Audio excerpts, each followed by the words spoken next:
This lesson is on frequency histograms and polygons. So a frequency histogram and polygon graph shows numerical data and it can be grouped or ungrouped. So we're looking at an example here of a frequency histogram and polygon. These are from the textbook, but we're just going to write a couple of notes so that we remember how we actually draw these two graphs.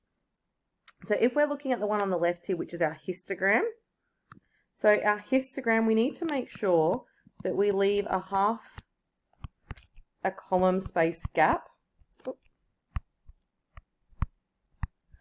at the beginning and the end.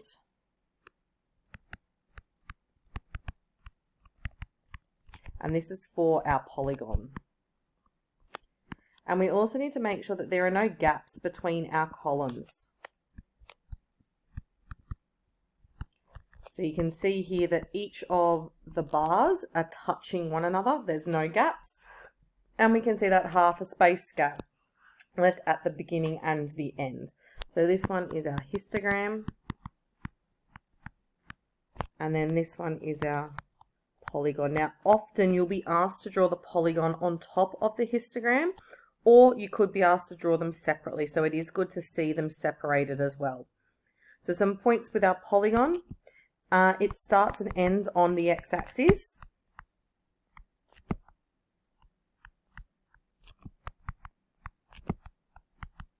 Or that horizontal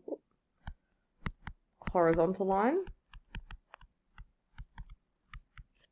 And what it does is it joins the midpoints of our bars from the histogram.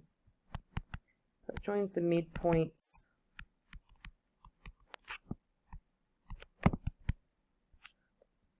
and it's at the top of the columns.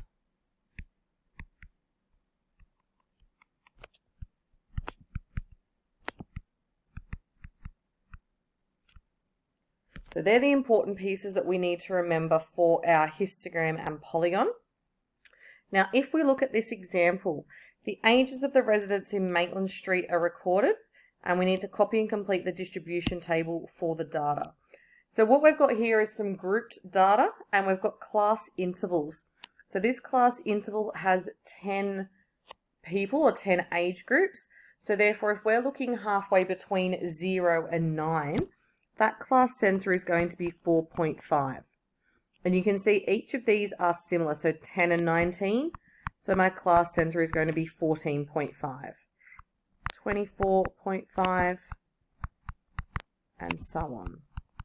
So really be mindful, it's not 4, it's 4.5, because if you were to put them all in order, you're going to actually get two numbers in the middle, and those two numbers are going to be 4 and 5, and so we need to then go that halfway between them. What we're then going to do is you're going to tally through all of these numbers in order to fill in your tally chart. So if we're just looking ahead, this has a frequency of 9, so we have our tally. This is 5. Our next one is 6.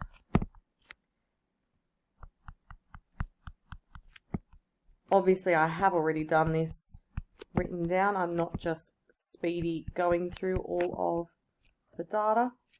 That is 1.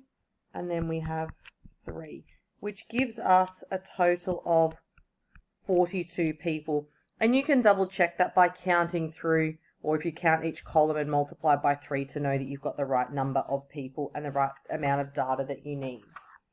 Now, if we turn the page, what we're looking at doing now is using that data, this data here. So we've got our class center.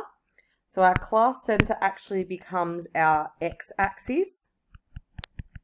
And our frequency, I might write it up here actually. This is our x-axis. And this is our y-axis. So when we're drawing our histogram and or polygon, we need to remember which axes go where. So frequency is always our y. And our class center, or just the number that it's referring to if it's not grouped, is on our x-axis.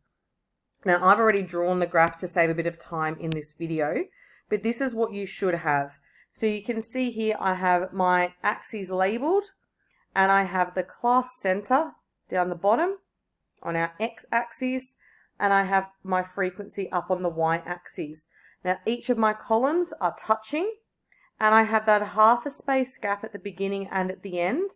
And then as you can see, I've then connected my polygon to the middle of each of those bars. So it is something that is quite simple once you get the hang of it. It just takes a little bit of practice.